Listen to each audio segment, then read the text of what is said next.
Assalamualaikum warahmatullahi wabarakatuh. Saya Iski Putri Ramadhani dari Prodi Komunikasi dan Penyiaran Islam KPIC semester 5. Kali ini akan membahas mengenai implementasi teknologi komunikasi. Nah, yang pertama, proses implementasi.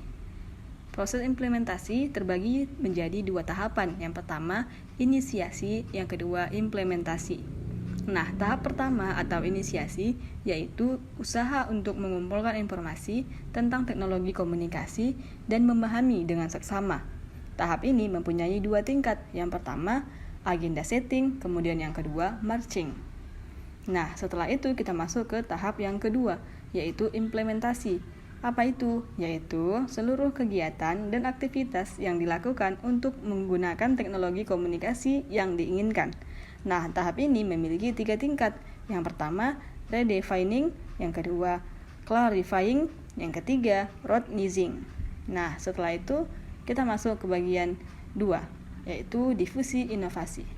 Difusi inovasi merupakan salah satu teori komunikasi yang cukup banyak digunakan dalam berbagai hal, terutama berkaitan dengan sosialisasi ide-ide baru. Dalam Kamus Bahasa Indonesia, secara harfiah, difusi berarti proses penyebaran atau pembesaran sesuatu, entah itu kebudayaan, teknologi, maupun ide, dari satu pihak ke pihak lainnya.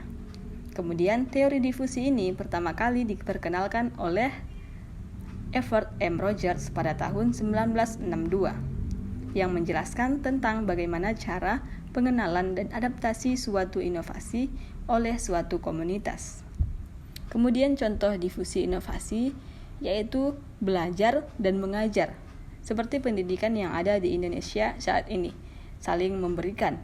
Guru memberikan informasi-informasi baru kepada siswanya, kemudian siswa menerima informasi-informasi itu sebagai pembelajaran yang mereka jalani, seperti bersekolah saat ini. Nah, selanjutnya ketiga, yaitu proses adopsi teknologi komunikasi. Nah, proses ini terbagi menjadi 5 proses. Yang pertama, knowledge, yang kedua, persuasion, yang ketiga, decision, yang keempat, implementasi, kemudian yang kelima, konfirmasi. Apa itu? Nah, pertama, tahap pengetahuan atau knowledge biasanya merupakan kesadaran individu akan mencari atau membentuk pengertian inovasi tentang bagaimana inovasi itu berfungsi. Nah, yang kedua, tahap persuasi atau persuasion. Dalam tahap persuasi ini, individu akan mencari lebih tahu lagi dan lebih dalam lagi mengenai informasi dan inovasi baru dan keuntungan menggunakan inovasi tersebut. Yang ketiga, tahap pengambilan keputusan atau decision. Di tahap ini, individu di dalam akan terlibat aktivitas yang membawa pada suatu pilihan untuk mengadopsi inovasi tersebut atau tidak sama sekali. Keempat, tahap implementasi. Dalam tahap ini, seseorang mengadopsi inovasi mulai menggunakannya sambil mempelajari lebih jauh lagi mengenai hal tersebut. Yang kelima, tahap konfirmasi. Tahap ini adalah proses setelah penerimaan dan implementasi inovasi.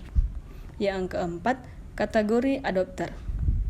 Adopter adalah orang yang memakai atau menerima suatu inovasi. Adopter dapat diklasifikasikan berdasarkan kemampuan inovasi mereka dan berdasarkan kecepatan mereka mengadopsi suatu informasi yang diperkenalkan. Ada 5 jenis adopter. Yang pertama, inovator. Yang kedua, early adopter. Yang ketiga, early majority. Yang keempat, late majority. Yang kelima, laggard. Kemudian kita masuk ke yang kelima, implementasi teknologi bagi organisasi.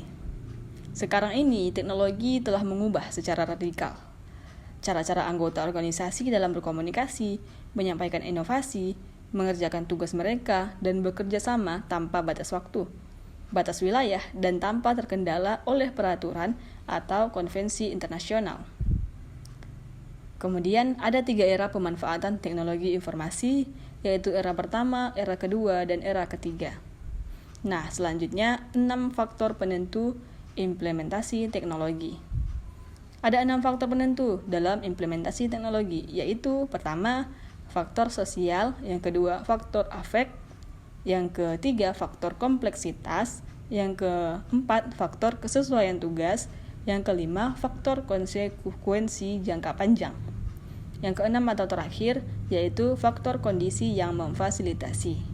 Nah, sekian penjelasan saya mengenai implementasi teknologi. Atas perhatiannya saya ucapkan terima kasih dan mohon maaf bila ada kesalahan dalam penyampaian.